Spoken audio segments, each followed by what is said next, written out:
यहाँ आपको हर कदम पर मंदिर देखने को मिल जाएंगे। उन्हीं में से सबसे पवित्र मंदिर मां वैष्णो देवी का मंदिर माना जाता है। मां वैष्णो देवी पहाड़ों की वादियों पर बसी हैं। उनके कई चमत्कारी रहस्यों ने सभी लोगों को हैरान कर दिया है। हर साल ठंड की ठिठुरन में भी भक्त मां वैष्णो के दर्शन करने जाते हैं।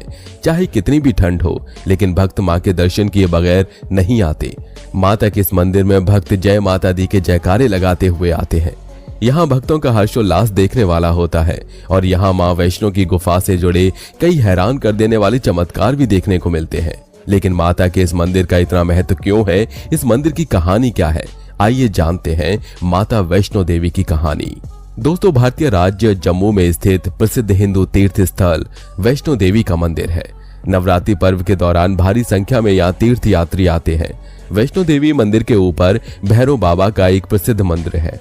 लगभग 5200 फीट की ऊंचाई पर त्रिकुटा पहाड़ी पर स्थित ये भारत में तिरुमला वेंकटेश्वर मंदिर के बाद दूसरा सर्वाधिक देखा जाने वाला धार्मिक तीर्थ स्थल है। त्रिकुटा की पहाड़ियों पर स्थित एक गुफा में माता वैष्णो देवी की स्वयंभू 3 मूर्तियां विराजित हैं। इन तीनों पिंडियों के सम्मिलित रूप को वैष्णो देवी माता कहा जाता है। मान्यता है कि माता की ये पिंडियां साधारण नहीं है, अपितु अपने भीतर चमत्कारी प्रभाव लिए हुए हैं। ये आदि शक्ति के 3 रूप हैं। पहली पिंडी ज्ञान की देवी मां महासरस्वती की है, दूसरी पिंडी धन की देवी मां महालक्ष्मी की है और तीसरी पिंडी शक्ति स्वरूप मां महाकाली की मानी जाती है। ऐसा माना जाता है कि जो भी भक्त दिल से इन 3 पिंडियों के दर्शन करता है, उसे ज्ञान, धन और बल तीनों की प्राप्ति हो जाती है। इस स्थान को माता का भवन कहा जाता है।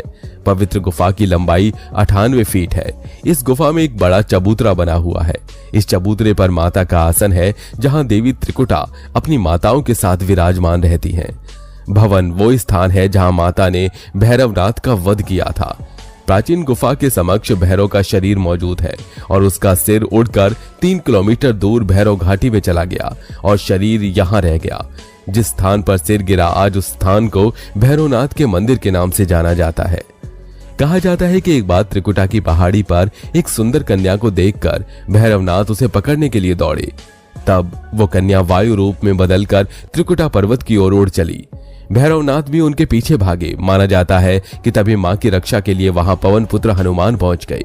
हनुमान जी को प्यास लगने पर माता ने उनके आग्रह पर धनुष से पहाड़ पर बाण चलाकर एक जल धारा निकाली और उस जल में अपने केश धोए।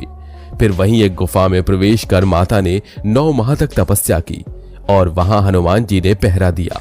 उस दौरान एक साधु ने भैरवनाथ से कहा कि तू जिसे कन्या समझ रहा है वो आदिशक्ति जगदम्बा है, इसलिए उस महाशक्ति का पीछा